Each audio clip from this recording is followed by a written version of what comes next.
سلام، من تانا هستم، بیوتی تراپیست. اگر از قدیمی های چنل هستین خیلی ممنون که هنوز من همراهی میکنین. اگر هم که تازه به چنل ما اضافه شدین خیلی خوش اومدین. موضوعی که میخوام این هفته براتون در مورد صحبت بکنم مربوط میشه به معجزه دویدن.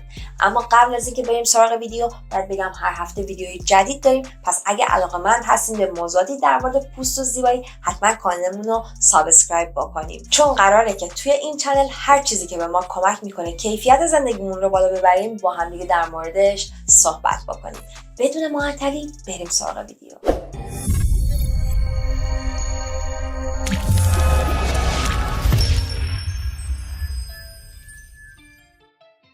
ما میخوایم توی این قسمت بدونیم که چرا تعداد آدمایی که دارن میدون روز به روز داره بیشتر میشه. اصلا دویدن چه تأثیر روی سلامت قلب ما داره، چه تأثیری روی کاهش وزن داره و در نهایت بفهمیم که چجوری میتونیم بدویم و توش استمرار داشته باشیم. توی چند سال گذشته ما شاهد موجی بودیم که میدیدیم توی پارک ها، توی خیابون تعداد آدم هایی که دارن میدون لحظه به لحظه داره بیشتر میشه. مگه این دویدن چی داره که آدما انقدر دوست دارن که تجربهش بکنن؟ بزرگترین چیزی که دویدن میتونه داشته باشه تأثیرش روی سلامت قلب و عروق ماست.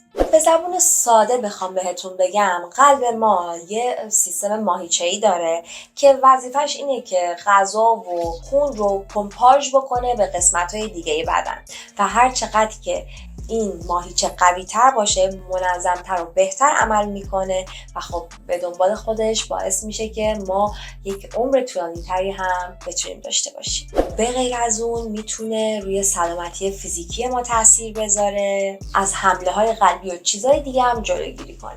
حالا ماهیچه قلب چطور میتونه قوی تر بشه؟ هر فعالیت فیزیکی که باعث بشه ضربان قلب ما بالا بره و برای مدتی بالا بمونه به تقویت این ماهیچه کمک میکنه.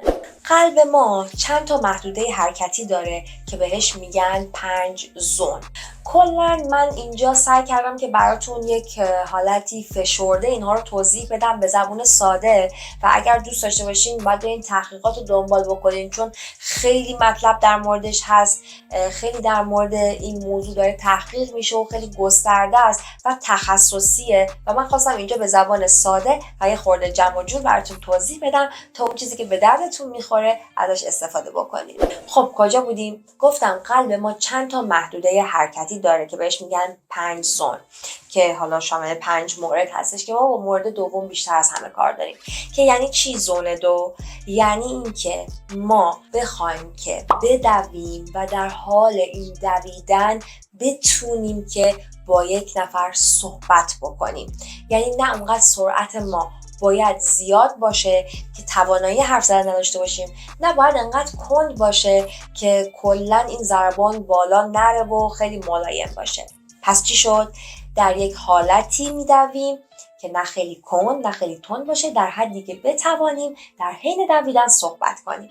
حالا این توی ذهنتون باشه، یک آزمایشی انجام شده توی یک جامعه آماری بزرگ که یک سری افرادی که ورزش میکردن، ورزشی که میتونسته ضربانشون رو بالا ببره و تا یک تایم طولانی اون رو بالا نگه دارن، مثل همین چیزی که براتون توضیح دادم، و در مقایسه با اون افرادی که ورزش نمیکردن و متوجه شدن که میزان فعالیت 5 الی 10 دقیقه در روز که ضربان قلبتون بالا باشه و بالا بمونه میتونه به شدت به طول عمرتون کمک کنه و در افرادی که پیوسته دارن این کار رو انجام میدن تا 50% حملات قلبی رو درصدش رو بیاره پایین. عدد خیلی عجیب و غریبیه، ولی چیزی که میخواد این در واقع آزمایش به ما بگه اینه که شما قرار نیست اصلا کار عجیب و غریبی بکنید، فقط کافیه که 5 الی 10 دقیقه در روز بخواید که ورزش کنید و این مسئله میتونه سلامت قلب شما رو تا حد خیلی قابل توجهی بالا ببره. حالا ما میخوایم در مورد این صحبت کنیم که چجوری ما میتونیم با دویدن کاهش وزن رو داشته باشیم. برای جواب دادن به این سوال ما باید به اصل چربی سوزی برسیم. حالا این اصل چیه؟ میگه اگر ما میزان کالری که مصرف میکنیم بیشتر از میزان کالری باشه که میسوزونیم، ما دچار اضافه وزن میشیم و وزنمون زیاد میشه. ولی اگر میزان کالری که استفاده میکنیم کمتر از میزان کالری باشه که ما میسوزونیمش، ما اینجا کاهش وزن رو تجربه میکنیم.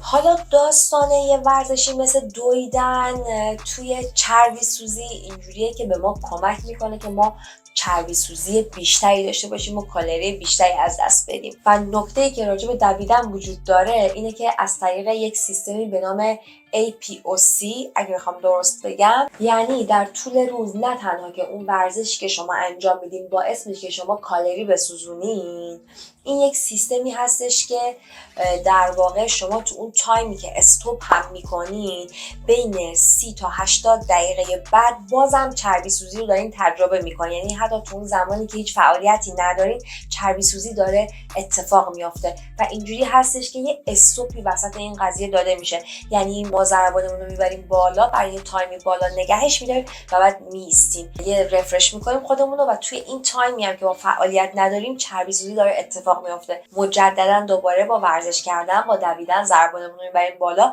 برای یه تایمی بالا نگهش میداریم و دوباره این هی تکرار میشه و ما میتونیم توی اون تایمایی که استاپ هستیم، میگم بین 30 تا 80 دقیقه بعد از کلا فعالیتی هم که کردیم میتونیم که کالری از دست بدیم و چربی سوزی داشته باشیم.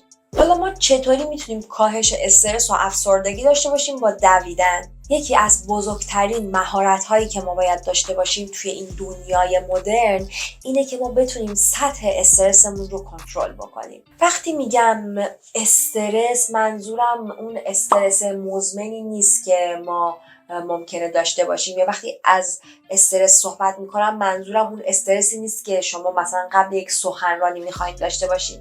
دارم در مورد استرسی صحبت میکنم که شما در طول روز مداوم دارینش و خودتونم توش هیچ نقشی ندارین.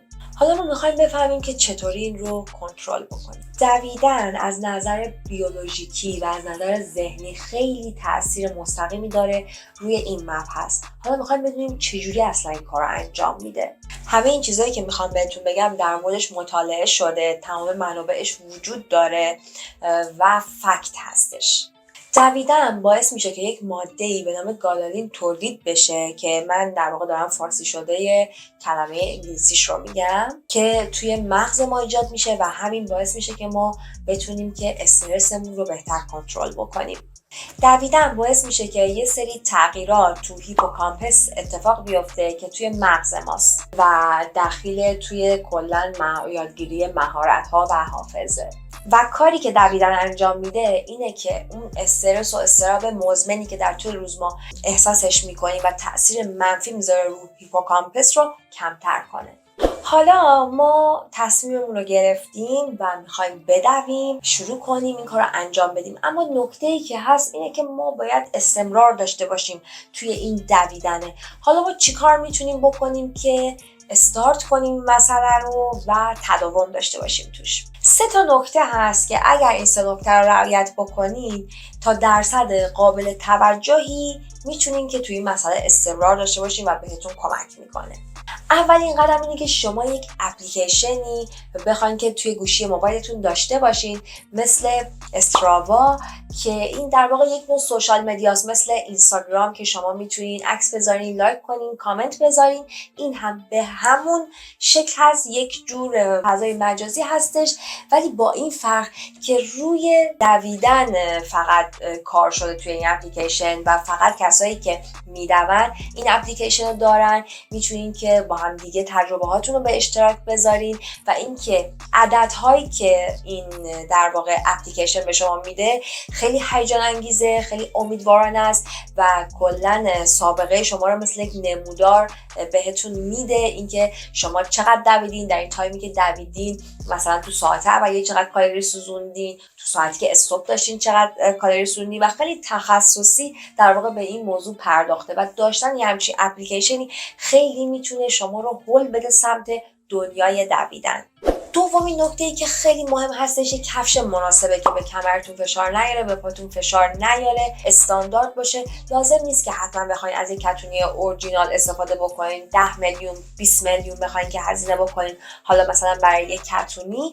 ولی خب کتونی‌های خوب های کپی هم هستش که همون کیفیت رو داره و یک مبلغ مناسب میتونید تهیه‌اش بکنید. فقط کافیه که رانینگ باشه و به پاتون فشار نیاره. و نکته سوم که خیلی مهمه اینه که با تیم بدویم و یک مربی داشته باشین. حالا شاید براتون سوال پیش بیاد که کلا دویدن مگه چی داره که حالا ما بخوایم مربی داشته باشیم؟ اما شما نیاز دارین برای اینکه ادامه دار کنین دویدنتون رو یکی رو داشته باشین که شما رو پیگیری بخواد بکنه و داشتن یک مربی به خوبی شما رو هل میده سمت این مسیر.